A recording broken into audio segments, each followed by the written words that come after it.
Hiya. Today I'm going to be throwing some tall jugs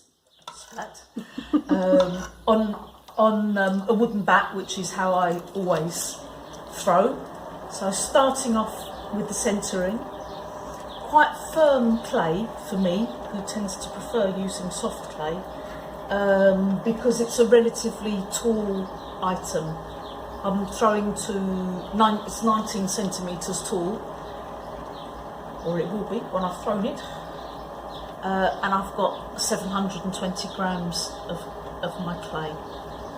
So I'm just going to bring it up into a cone 3 times. Just enables me to feel if I've missed any little air bubbles or anything like that in the wedging. Now opening out, so going down with my thumb and then pushing across to make the floor of the pot. So, and I'm gauging that thickness by eye really, and by feel,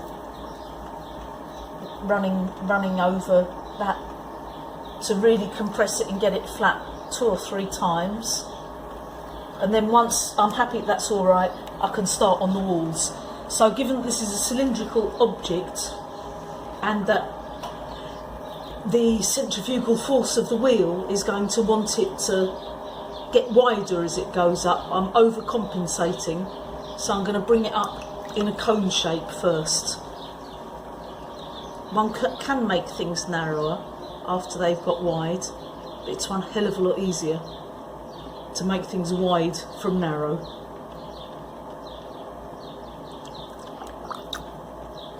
So I'm probably going to bring it up so that it's actually taller, a little bit taller than the desired height, but it will be narrower.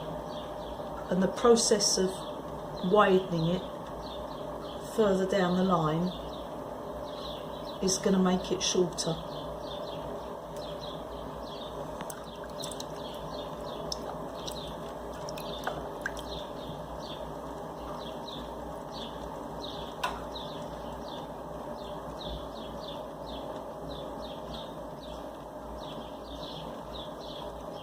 More pressure at the bottom where the clay is thicker, and then I'm easing off the pressure as I come up.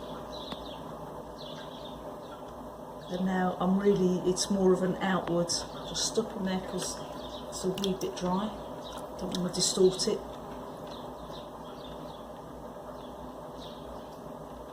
There we go.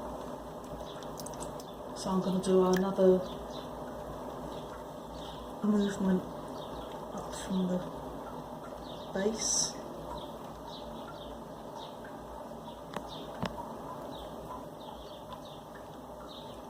And I'm slowing the speed of the wheel down now.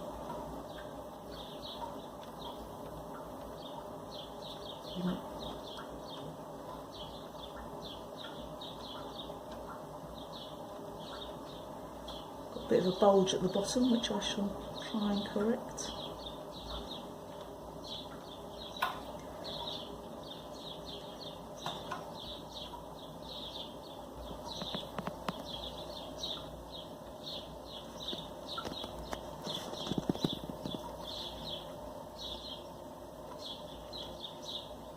So that's not feeling too bad now, I'm pretty much there. I'm now going to mop out the water from the inside.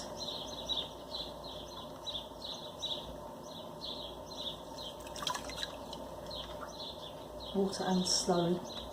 Okay, that looks decent. And now I'm going to put some more water back on it. Well, on the outside as well, and gonna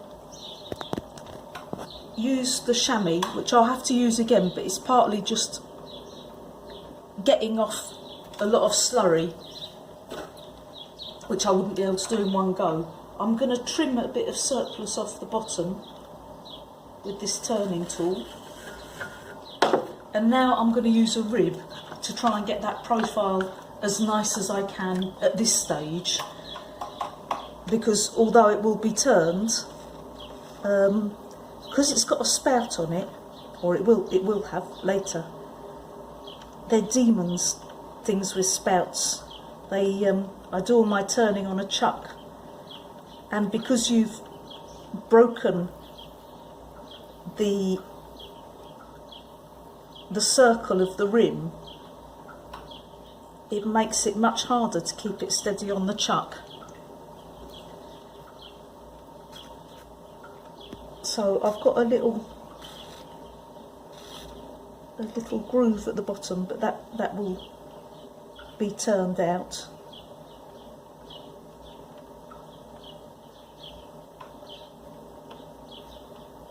We're just really going over that gently, and that looks okay. So now the last go with the chamois to make that rim nice and round, and last go with my turning tool at the bottom to undercut it so that the wire is well placed, getting off any surplus stuff, and then cutting through with my twisted wire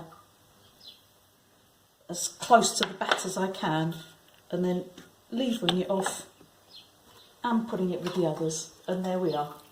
I'll come back later and you can see me pulling the spout.